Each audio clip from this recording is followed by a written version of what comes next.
नमस्कार, स्वागत है आपका बड़ी खबर में और मैं हूं आपके साथ ज्योति। इस बुलेटिन में हम बात करेंगे दिन की 4 बड़ी खबरों की। पहली खबर कुरुक्षेत्र से है, जहां लोकसभा से बीजेपी प्रत्याशी चुने जाने पर नवीन जिंदल ने पीएम मोदी का आभार जताया है। दूसरी खबर चंडीगढ़ से है, जहां इनेलो प्रधान महासचिव अभय चौटाला ने प्रेस कॉन्फ्रेंस कर बीजेपी पर जमकर निशाना साधा है। वहीं तीसरी खबर फरीदाबाद से है, जहां आम आदमी पार्टी कार्यकर्ताओं का प्रदर्शन लगातार जारी है। और चौथी खबर गुरुग्राम से है, जहां गुड़गांव के देवीलाल नगर में स्कॉर्पियो सवार बदमाशों ने मस्जिद के बाहर गोलियां चला दी। तो 4 बड़ी खबरें, चारों बड़ी खबरों की तस्वीरें आपकी टीवी स्क्रीन पर, जहां एक तरफ लोकसभा चुनाव है और उसको लेकर के प्रचार भी लगातार जारी है। पहली खबर चुनाव प्रचार से जुड़ी है। सीएम नायब सिंह सैनी नवीन जिंदल के साथ कुरुक्षेत्र दौरे पर पहुंचे। कुरुक्षेत्र से बीजेपी के उम्मीदवार बनाए गए हैं नवीन जिंदल। वहीं दूसरी खबर बता दें आपको कि इनेलो प्रधान अभय चौटाला ने सरकार पर कटाक्ष किया है। उन्होंने कहा है कि लोगों में भ्रम फैलाया जा रहा था। इस बार होली और रमजान एक साथ होने के बावजूद भी कहीं कोई तरीके की अराजकता नहीं देखने को मिली। तो उन्होंने वहीं लगातार चारों बड़ी खबरें आपकी टीवी स्क्रीन पर। और शुरुआत करेंगे पहली खबर के साथ। कुरुक्षेत्र लोकसभा से बीजेपी प्रत्याशी चुने जाने पर नवीन जिंदल ने पीएम मोदी का आभार जताया है। प्रत्याशी घोषित होने के बाद से पहली बार नवीन जिंदल अपने लोकसभा क्षेत्र पहुंचे। इस मौके पर सीएम नायब सिंह सैनी और राज्य मंत्री सुभाष सुधा भी मौजूद रहे। नवीन जिंदल ने कहा कि उन्हें भरोसा है कि उन्हें कुरुक्षेत्र की जनता का प्यार मिलेगा। और वहीं इस मौके पर सीएम नायब सिंह सैनी ने भी कहा कि हरियाणा की 10 की 10 सीट बीजेपी जीत जाएगी।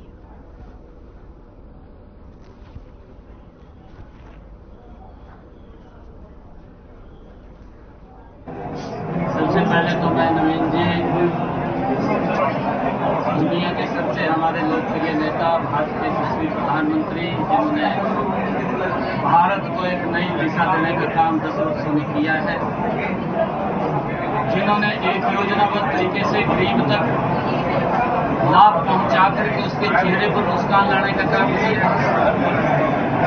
ऐसे हमारे यशस्वी प्रधानमंत्री नरेंद्र मोदी जी ने और हमारे हरियाणा के पूर्व में यशस्वी मुख्यमंत्री रहे आदरणीय मनोहर लाल जी ने, आदरणीय अमित शाह जी ने और आदरणीय जगत प्रकाश नड्डा जी ने जो कमल का फूल, नवीन जी जो इस क्षेत्र के पहले भी सेवा दे चुके हैं, आज यहां देकर के नवीन जिंदल जी को भेजा है। और जो उत्साह आप लोग कार्यकर्ताओं में देख रहे हैं, जो जोश यहां की जनता के अंदर देख रहे हैं, आज इस बात के ऊपर मैं ये बात कह सकता हूं कि नवीन जी यहां से देश के अंदर सबसे ज्यादा बहुमत से जीत करके आदरणीय नरेंद्र मोदी जी को तीसरी बार प्रधानमंत्री बनाने में अहम भूमिका कुरुक्षेत्र के लोगों के साथ करेंगे। मैं बधाई देता हूं नवीन जी को, क्योंकि बहुत सारे काम नरेंद्र मोदी की सरकार ने किए। चाहे किसानों तक 6,000 रुपये पहुंचाने की बात है, चाहे किसानों को सुरक्षित करने की बात है प्रधानमंत्री फसल बीमा योजना के माध्यम से, चाहे देश के अंदर नरेंद्र मोदी की सरकार ने 4 करोड़ से ज्यादा आवास गरीब लोगों को बना करके चाबी सौंपने का लगातार काम कर रहे हैं, चाहे उन बहनों को, माताओं को जिनके घर के अंदर गैस का सिलेंडर कनेक्शन नहीं था, 9.5 करोड़ बहनों के घर के अंदर गैस का कनेक्शन सिलेंडर पहुंचाने की बात है, और चाहे उन माताओं बहनों को जो सूर्य के ढलने का इंतजार करते हैं, लगभग 11.5 करोड़ से ज्यादा शौचालय बना करके देने का कार्य किया है। और चाहे मनोहर लाल जी की जो हरियाणा के अंदर नीतियां रही है, मनोहर लाल जी ने भी योजनाबद्ध इस डबल इंजन सरकार के अंदर मिलकर के जो काम किए हैं, मुझे खुशी है, मुझे गर्व है इन बातों के ऊपर कि पहले 2014 की से पहले वाली सरकार के अंदर एक बच्चे को नौकरी लेने के लिए तरह की ठोकरें खानी पड़ती थी। और गगन सागर संवाददाता हमारी ज्यादा जानकारी के साथ हमारे साथ लाइव जुड़ चुके हैं। गगन, आपसे जानना चाहेंगे, बीजेपी का प्रत्याशी घोषित होने के बाद से कुरुक्षेत्र से पहली बार नवीन जिंदल अपने लोकसभा क्षेत्र में पहुंचे, तो ये दौरा कितना खास रहा, क्या कुछ दौरान हुआ, अपडेट बताइए।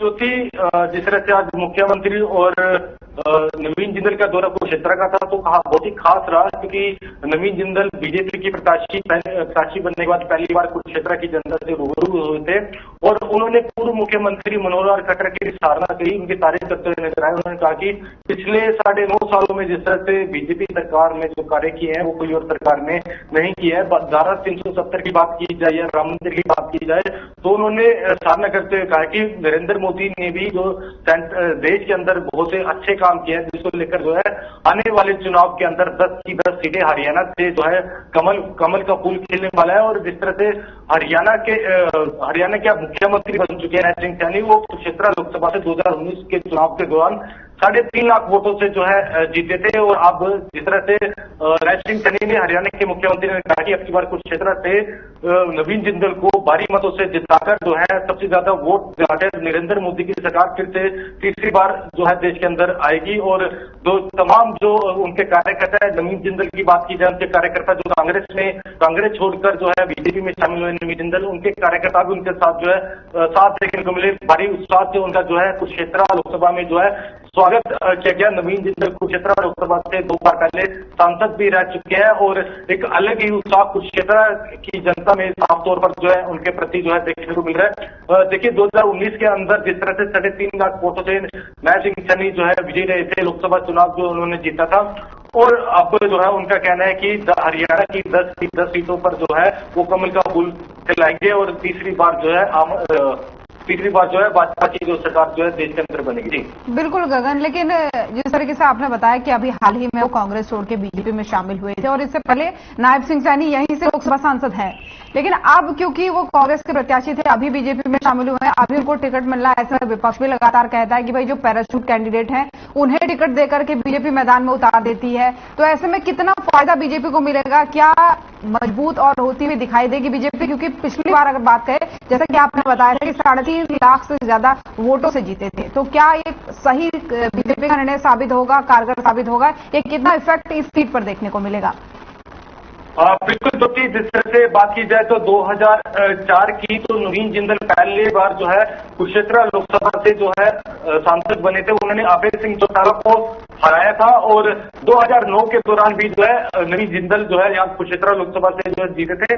और अब बात की जाए तो पहले 2 बार कांग्रेस से जो है सांसद रहे थे और अब बीजेपी में शामिल होने से जो है उनको फायदा तो देखिए देखने को मिल सकता है, क्योंकि उनके कार्यकर्ता जो कांग्रेस में थे वो कहीं ना कहीं अब बीजेपी में जाते हुए दिखाई दे रहे हैं। पहले ही मैंने आपको बताया कि जिस तरह से पिछले 2 प्लानों की बात की जाए तो कुरुक्षेत्र लोकसभा से बीजेपी काफी मतों से जो है जीती थी पिछली बार की, जिस तरह से 3.5 लाख वोटों से जीती थी। और अब नवीन जिंदल का बीजेपी में आना तो काफी देखिए लाभदायक भी देखिए हो सकता है।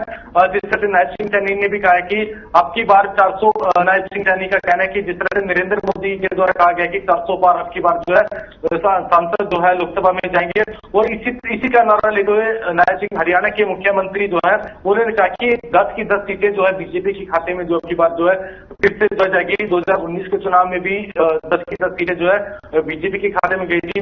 और जिस तरह से नायब सिंह सैनी ने कहा कि मुझे जिस तरह से 3.5 लाख वोटों से जिताया था, नवीन जिंदल को इतनी ज्यादा मतों से जो है जिता के जो है सेंटर में भेजना है, तो इसको लेकर काफी उत्साह भी जो है उनके कार्यकर्ता है। और ये आने वाले समय में ही देखा जाएगा गगन की कौन कितने वोटों से जीता है, या जनता का भरोसा जो वो किस पर। फिलहाल बहुत बहुत धन्यवाद आपका तमाम सारी जानकारियों के लिए।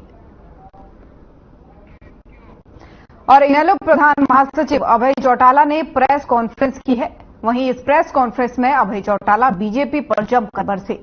अभय ने इस दौरान कहा कि इस सरकार ने मेवात में भाईचारा बिगाड़ने का काम किया, लेकिन जनता इस षड्यंत्र को पहचान गई है और यही वजह रही कि होली के पर्व पर मेवात में रोजे के बावजूद भी लोगों ने होली का पर्व मिलजुल कर मनाया है।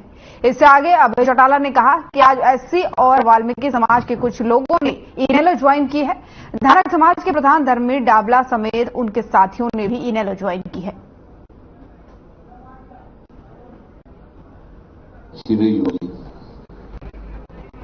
होली का महत्व बहुत बड़ा होता है। हमारे यहाँ तो होली के त्योहार में जो साथी एक दूसरे से विवादित होते हैं, जिनका आपस में कोई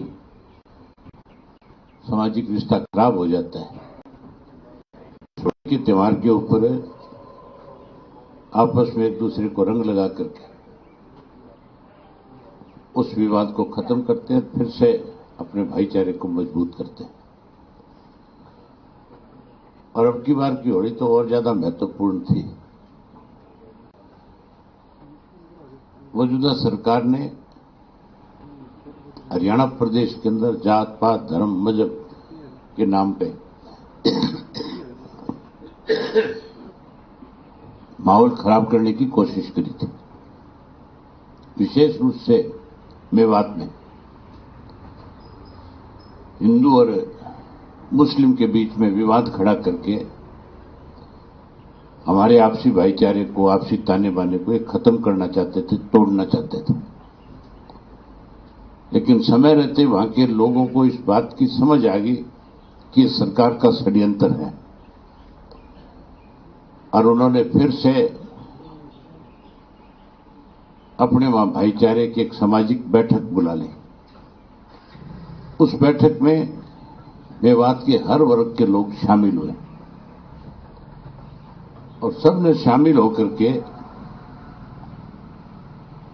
आपसी भाईचारे को मजबूत करने की विचार विमर्श के साथ ये फैसला लिया कि हम अपने भाईचारे को किसी कीमत पर टूटने नहीं देंगे, किसी षड्यंत्र का शिकार नहीं होने देंगे, हम इसको और ज्यादा मजबूत करेंगे। उसी का परिणाम है कि सरकार अपने षड्यंत्र में सफल नहीं हो पाई। सरकार स्वयं कटघरे में खड़ी होगी और कल के दिन तो जहां रोजे थे उसके बाद भी मेवात के लोगों ने हिंदुओं के साथ बड़ी संख्या में इकट्ठे होकर के इस होली मिलन समारोह को बहुत बड़ा महत्व देने का काम किया। एक अच्छा मैसेज, अच्छा संदेश उन्होंने दिया। अच्छी रही होगी। होली का महत्व बहुत बड़ा होता है। हमारे यहाँ तो होली के त्योहार में जो साथी एक दूसरे से विवादित होते हैं, जिनका आपस में कोई सामाजिक रिश्ता खराब हो जाता है, इस होली के त्योहार के ऊपर आपस में एक दूसरे को रंग लगा करके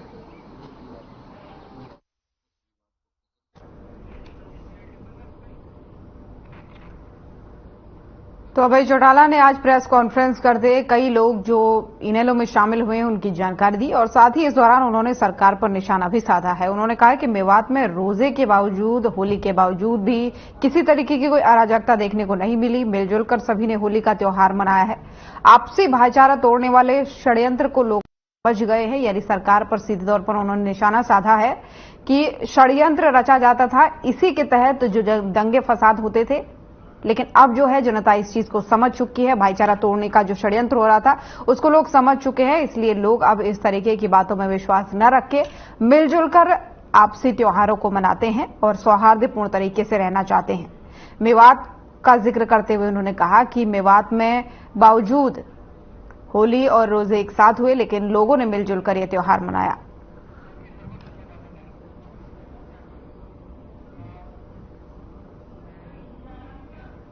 और ओपी शर्मा ज्यादा जानकारी के साथ हमारे संवाददाता हमारे साथ जुड़ गए हैं लाइव। ओपी, आपसे जानना चाहेंगे, आज प्रेस कॉन्फ्रेंस की है इनेलो ने और अभय चौटाला ने कहा है कि काफी सारे लोग ऐसे हैं जिन्होंने इनेलो ज्वाइन किया। एक तो कौन कौन वो लोग हैं और क्या अहम जानकारी उन्होंने इस दौरान दी है?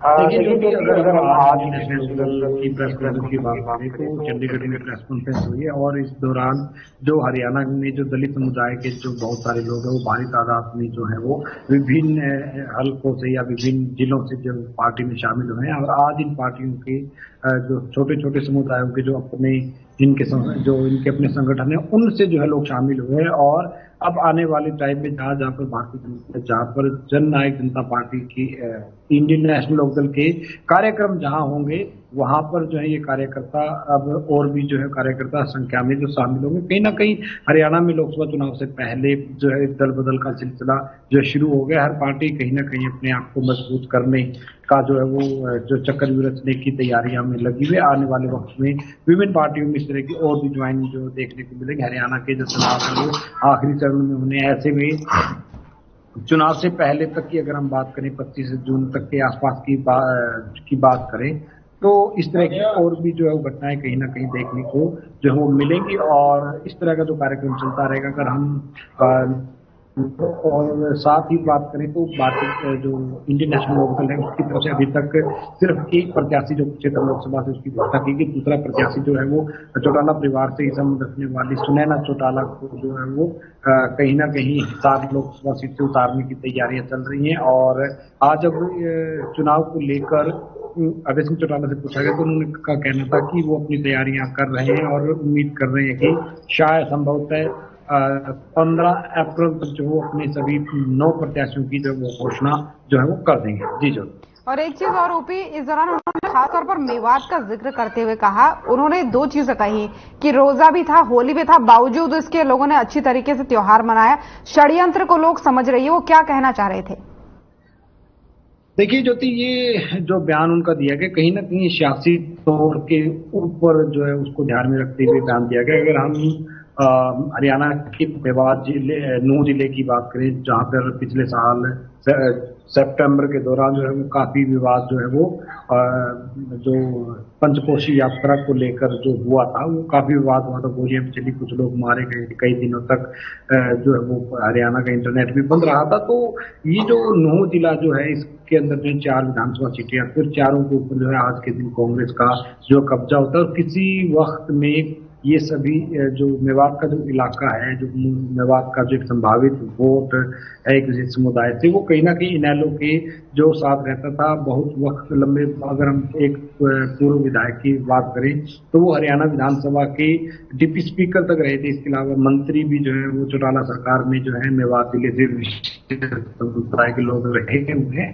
तो कहीं ना कहीं अभय सिंह चौटाला का आज का ये जो बयान है अपने जो छिटकता हुआ वोट बैंक है उसको कहीं ना कहीं रोकने की एक कोशिश है कि कहीं ना कहीं उनका वोट बैंक रुके। और लोकसभा चुनाव होने हैं और मेवात की बात करें तो गुरुग्राम सीट के तहत आता है और मेवात का जो फरीदाबाद लोकसभा सीट है उसमें भी जो है इनकी अच्छी पकड़ किसी वक्त में होती थी। तो और आज भी इन इलाकों में जो है इनको वोट अच्छे खासे इनको वोट मिलते हैं, लेकिन वो जीत में तब्दील नहीं हो पाते। बिल्कुल, और इसीलिए वो इस तरीके की बयानबाजी दे करके अपने लोगों को साधने का भी प्रयास कर रहे थे। फिलहाल बहुत बहुत धन्यवाद आपका ओपी तमाम सारी जानकारियों के लिए। और आम आदमी पार्टी प्रमुख अरविंद केजरीवाल की गिरफ्तारी को लेकर देश समेत प्रदेश भर में आम आदमी पार्टी कार्यकर्ताओं का प्रदर्शन लगातार जारी है। इस दौरान कार्यकर्ताओं ने देश भर के बीजेपी कार्यालय का घेराव किया। वहीं आपको बता दें कि प्रदेश भर में जो बीजेपी कार्यालय थे उनका घेराव करते हुए एक तरफ तो कार्यकर्ता सड़कों पर है तो वहीं दूसरी तरफ पुलिस प्रशासन ने भी सुरक्षा को लेकर मोर्चा संभाला हुआ है।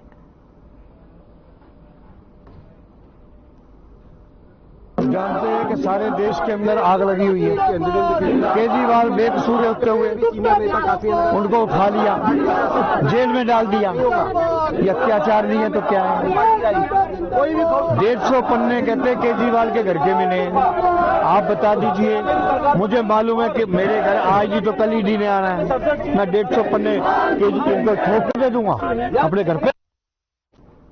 और खबर पर ज्यादा जानकारी के साथ मोनू पांचाल हमारे संवाददाता हमारे साथ जुड़ चुके हैं। मोनू, आपसे जानना चाहेंगे, गिरफ्तारी भले ही हो चुकी है, रिमांड भी बढ़ चुकी है, लेकिन इस तरीके से जगह जगह प्रदर्शन करना ये कहीं ना कहीं आचार संहिता का उल्लंघन भी है, तो वहां का क्या कुछ अपडेट है अभी?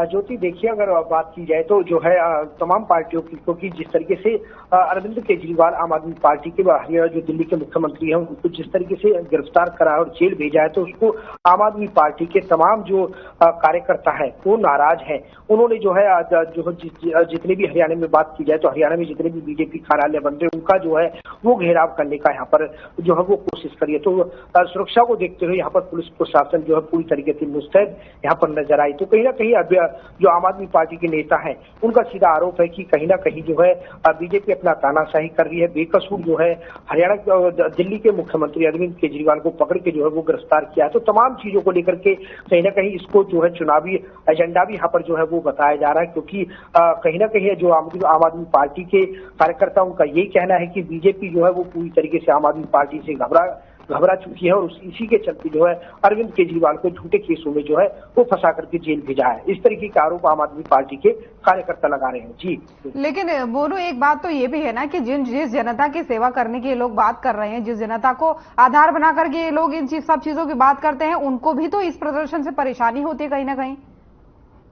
बिल्कुल ज्योति, जिस तरीके से देखा जाए तो कहीं ना कहीं जिस तरीके से तमाम जो पार्टियां हैं वो कहीं ना कहीं जनता को सही तरीके से सहूलियत दिलाने की बात करती है, लेकिन जिस तरीके से देखा जाए तो जो रोड जाम करे हैं, जिस तरीके से वहां पर जहां कार्यालय बना हुआ है बीजेपी का फरीदाबाद में, वहां पर जो है लोगों को जो है आवाजाही आने में जो है काफी परेशानियों का सामना करना पड़ा। लेकिन जिस तरीके से देखा जाए तो आम आदमी पार्टी लगातार जो है वो विरोध प्रदर्शन करती हुई दिखाई दे रही है। तमाम जो नेता है वो लगातार जो है जिस तरीके से देखा जाए तो सरकार की तानाशाही जो है चुनाव के डर से जो है इस तरीके के जो अरविंद केजरीवाल को गिरफ्तार किया है, तो इस तरीके का आरोप लगाते हुए नजर आ रहे हैं। लेकिन देखा जाए तो कहीं ना कहीं ज्योति सबसे बड़ी बात यह है कि जिस तरीके से आचार संहिता लगी है, आचार संहिता का भी यहाँ पर जो तमाम पार्टियां वो उल्लंघन करती हुई नजर आ रही है। जिस तरीके से देखा जाए तो आम आदमी पार्टी ने जो है आचार संहिता का जो है वो उल्लंघन किया है यहाँ पर, और तमाम जो जिस तरीके से जो नीति रहती है चुनाव आयोग की उनको जो है वो ठेंगा दिखाने का काम किया। और तमाम जो बात की जाए तो फरीदाबाद में जिस तरीके से अटल कमल जो बीजेपी का कार्यालय है उस पर जो है वो चढ़ाव कर दिया, लेकिन पुलिस की सुरक्षाओं की बात की जाए तो तमाम तरीके से यहाँ पर बैरिकेड करके जो है तमाम नेताओं को आगे नहीं बढ़ने दिया और कहीं ना कहीं उनको गिरफ्तार यहाँ पर किया गया है। जी जो बिल्कुल ओपी, नजर बनाए रखिएगा क्योंकि काफी अहम जानकारी। फिलहाल बहुत बहुत धन्यवाद आपका तमाम सारी जानकारियों के लिए। और गुड़गांव के देवीलाल नगर में उस वक्त हड़कंप मच गया जब होली की रात को स्कॉर्पियो सवार बदमाशों ने मस्जिद के बाहर गोली चला दी। गोली चलने की आवाज सुनकर जब लोग घर से बाहर निकले तो आरोपी फरार हो गए। वारदात की सूचना मिलते ही स्थानीय पुलिस मौके पर पहुंची और जांच भी शुरू कर दी। पुलिस ने यहां लगे सीसीटीवी कैमरे की फुटेज भी खंगाली और इन फुटेज को कब्जे में लिया। वहीं पुलिस का इस मामले में कहना है कि गाड़ी नंबर के आधार पर आरोपी की जो है तलाश की जा रही है, जल्द ही उन्हें गिरफ्तार भी कर लिया जाएगा।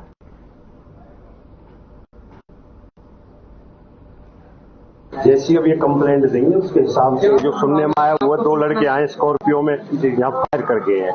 बाकी जैसी ये कंप्लेंट देंगे उस पर कार्रवाई वैसी हो जाएगी, लीगल एक्शन होगा। क्या कोई सीसीटीवी फुटेज अभी दिया नहीं है, ले लेंगे, सारी चीज मिल जाएगी। फायर कितनी हुई है? एक बता रहे हैं, एक बता रहे हैं। वारदात ये हम खड़े थे यहीं पे, गाड़ी आई इधर से काली स्कॉर्पियो जिसका नंबर है HR26DJ 0719। आए वो एक पड़ोसी के घर पे चढ़ाई थल्ली पे, हम बैठे थे, वो गाड़ी चढ़ने रही थी। वो कहने का भाई बैठे बैठे देखो पत्थर क्यों नहीं हटा रहा है। मैंने भाई पत्थर नहीं है, थल्ली है ये बनी हुई। तो उसने फिर भी अपना बैक करके फिर भी चढ़ा दी। ऊपर से वो पड़ोसी जिसकी थल्ली पे चढ़ी, देखो भाई तोड़ दी, देखो भाई नीचे आ जा, बनवा देंगे इसको। उसके बाद में वो गाड़ी खड़ी करके, मैंने कुछ ना होगा, मैंने तोड़ टाड़ी ना, मैंने कुछ बात ना होगी। वो गाड़ी खड़ी करके फिर वो दोनों जाने लग गए मस्जिद के गेट पे। मस्जिद का गेट बंद था, वो हिलाने लग गया। हमने पूछा भाई किससे मिलना बता दो सही। जब हम यहाँ खड़े हैं तो हमसे बता, ये दर्शन करने भगवान। और इसी खबर पर ज्यादा जानकारी के लिए विजेंद्र कुमार हमारे संवाददाता हमारे साथ जुड़ चुके हैं। विजेंद्र, आपसे जानना चाहेंगे ये मस्जिद के बाहर जो गोलीबारी हुई है उसके बाद से आरोपी फरार हुए हैं, इस मामले में कुछ अपडेट आया है? देर रात की घटना बताई जा रही है। लगभग 10 साढ़े 10 बजे की यह घटना है जिस वक्त 2 युवक काले स्कॉर्पियो में पहुंचते हैं और ये देवीलाल कॉलोनी का इलाका है जहां पर रमजान का महीना चल रहा है और वहां पर नमाज अदा भी की जाती है। तो ऐसे में मस्जिद के पास की ये घटना है। तो कहीं ना कहीं जो 2 युवक पहुंचते हैं उन्होंने फायरिंग की और जो वहां पर मौजूद लोग थे उनका साफ तौर पर यह कहना था मस्जिद में घुसने की पहले कोशिश की, जब उनको मना कर दिया तो उसके बाद उन्होंने तैश में आकर फायरिंग कर दी। फिलहाल गुरुग्राम पुलिस ने मामला दर्ज कर लिया है और ऐसे में एक आरोपी गौरव को गिरफ्तार भी कर लिया है, जो स्कॉर्पियो है उसको भी अपने कब्जे में ले लिया। फिलहाल जो दूसरा आरोपी है वो फरार चल रहा है, पुलिस लगातार दबिश दे रही है, उसको भी जल्द गिरफ्तार करने की बात कर रही है गुरुग्राम पुलिस। लेकिन इतना जरूर है, जिस तरह से रमजान का महीना चल रहा है और कल धुलंडी का त्योहार था, तो ऐसे में जब गोली चली तो आसपास दहशत का माहौल बन गया। लेकिन पुलिस तुरंत मौके पर पहुंची और मामले की तफ्तीश में जुट गई। वहां जो आसपास लोग थे। चिंताजनक है विजेंद्र, क्योंकि इस महीने में इस तरीके की घटनाएं होना कहीं ना कहीं बेहद चिंताजनक है। फिलहाल आप नजर बनाए रखिएगा। बहुत बहुत धन्यवाद आपका तमाम सारी जानकारियों के लिए। तो बड़ी खबर देख रहे थे आप। बुलेटिन में फिलहाल इतना ही। नमस्कार।